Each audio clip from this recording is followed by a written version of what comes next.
सखी सहेलियों, आप सब भी कार्तिक मास का स्नान कर रही होंगी। सब नहीं कर रही होंगी, कुछ मैंने तो कर ही रही होंगी, जैसे मैं भी कर रही हूँ। तो कहानी, आज बुधवार है तो बुधवार की कहानी शुरुआत करती हूँ मैं। भजन भी मैंने डाले हैं अपने चैनल पर, भजन भी देख लेना, बुहारी डाली है, श्री कृष्ण भगवान को जगाने का डाला है, दातुन डाली है कान्हा जी की। तो आज मैं कहानी सुनाती हूँ आपको बुधवार की। एक दादी थी, एक नातिन थी। दादी आटा, राजा का गेहूँ लाती थी, गेहूँ भर के टोकना भर के गेहूँ लाती थी। और जो आटा आटा पीसने के बाद आटा बचता है तो आटा बचता उसे अपने पास रख लेती, उसमें से दोनों दादी नातिन भोजन कर लेते थे। अब एक बार क्या हुआ, पांच पड़ोसी जा रहे स्नान करने के लिए, तो दादी का भी मन कर रहा है स्नान करने, मैं भी जाऊंगी। पर वो बोली आटा कौन पीसेगा, मैं तो राजा के यहाँ से गेहूँ लेकर आती हूँ। बुद्धू बेटी बोली हाँ दादी, मैं पीस के दिया आया करूँगी। हाँ, बुद्धू की दादी तो स्नान करने चली गई और बुद्धू क्या करती, टोकना भर के पीसती, और जो बचता गेहूँ पीसने के बाद बढ़ जाता है तो वो भी पिसा हुआ भी दे आती थी। दादी आई स्नान करने के पश्चात गेहूँ गंगा नहा के, तो उसने अपनी बुद्धू बेटी से कहा कि बुद्धू बेटा, तूने गेहूँ का आटा जो पीसा था उसमें से आटा बचाया। उसने कहा नहीं दादी, मैं तो जो भी आटा पीसता था मैं दे आती थी। अब तो उसकी दादी को बहुत गुस्सा आई। उसने अपनी बेटी से कहा बेटा तू ऐसा कर, बुद्धा नाम था उसके, बुद्धू के पिता का नाम। तो उससे कहा बुद्धा बेटा तू ऐसे कर कि जो भी दरवाज़ा खोलने के बाद कुछ भी कोई भी मिल जाए, जानवर कुत्ता भी कुछ भी मिल जाए, उससे इसका तिलक करे, इससे बेटी की मेरी की शादी करा दे। और उसने ऐसा ही किया। दरवाज़ा खोला तो भगवान जी के काले कुत्ते का रूप धारण करके आ गए। उसके पिता ने उसका तिलक कर दिया कि तुम मेरे दामाद हो, मेरी बेटी को ब्याने आना। अब उसकी दादी बोली ऐसा कर बेटा, कोई बात नहीं, इसके लिए थोड़ी छोटी सी नथ गढ़वा ले। एक दो आना भर की गया सुनार के पास, तो बोला हमारे यहाँ तो बुद्धू बेटी के गहने गढ़ रहे हैं। तो वो उसकी दादी उसको बुलाना देती, देख एक बुद्धू बेटी ऐसी है जिसके इतने सारे गहने गढ़ रहे हैं, टाइम नहीं है। सुनार वो एक तू है तो तेरे तेरे गहने गढ़ने को तैयार नहीं है। ऐसे कपड़े वाले पे गए, ऐसे बर्तन वाले, सब पर गए, सब ने ऐसे ही जवाब दिया। अब ऐसे तैसे करके बुद्धू बेटी का ब्याह हुआ, कुत्ता ब्याह नहीं आए, शादी वहाँ सब काम हो गए। अब वो कहीं पर रुके रास्ते में तो वहाँ स्नान किया।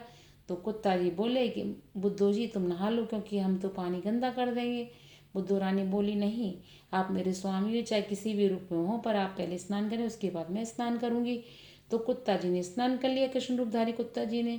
और स्नान करने के बाद सी दादी ने एक भेली रखी थी गुड़ की, तो बोली आप खा लो, हम तो लाट टपकाएंगे। कि टपकाएं दो, लाट टपकाओगे तो कोई बात नहीं, मैं आपका झूठा खा लूँगी, मैं आपकी पत्नी हूँ, धर्म पत्नी हूँ, तो मैं बाद में खाऊंगी, आप पहले खाइए। भगवान ने सब तरह से परीक्षा ली, वो भी हो गई। भगवान अपने निज रूप में आ गए। निज रूप में आ गए तो बहुत सारा उसी जो बाग बगीचा था वहाँ बहुत सारे मंदिर मंदिर बन गए, सेवक वेवक आ गए, सब कुछ हो गया उनके पास। अब एक दिन कहा उसकी माँ ने, उसकी दादी ने कि ऐसा कर बेटा तो देख के तो आ, बुद्ध की साल से कुत्ता के साथ की जाने कहाँ रह रही होगी जंगलों में। जाके देखा, पता पूछा बुद्धू बेटी का, तो वहाँ नगर महल्ला था। बुद्धू रानी, बुद्धू रानी कहाँ, एक बुद्धू रानी है तो सही है। जाके देखा तो बहुत बड़े बड़े महलों में बुद्धू रानी रह रही दासियों के साथ। वो बोले पिताजी आप आए कहाँ, तेरी दादी ने भेजा, तू बड़ी खुश नसीब कुछ तरह से रह रही है। कहाँ पिताजी, प्रभु का आशीर्वाद है, मैंने उनकी सच्ची मन से आराधना कर दी थी तो प्रभु के साथ ही मेरा विवाह हो गया। अब तो उसके पिता बड़े खुश हुए, पिता को दिया लिया और दे दिया, पिता पर कुछ था नहीं तो सब दे देवा के विदा कर दिया। एक बार क्या, उसकी दादी तो खत्म हो गई। खत्म हो गई तो स्वर्ग नरक लोक में चली गई।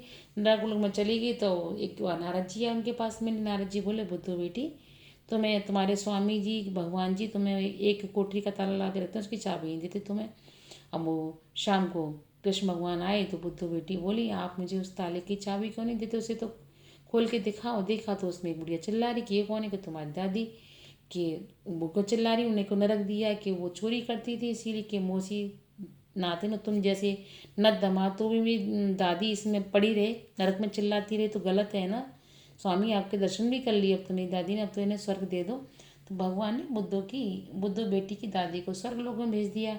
जैसे भगवान ने बुद्धू की दादी को स्वर्ग में भेजा, उसी प्रकार से ईश्वर हम सब पर भी कृपा करे, हम सब पर भी कृपा बरसती रहे। ये कहानी आज एंड हो गया बुद्धू बेटी का, बुद्धू बेटी की कहानी का एंड हो गया, बुद्धू बेटी का नहीं, बुद्धू बेटी की कहानी का एंड हो गया। तो सभी को श्री कृष्ण राधे कृष्णा, जय गोविंद, हरे मुरारी और कार्तिक मास की जय हो। सभी बहनों को राधे राधे।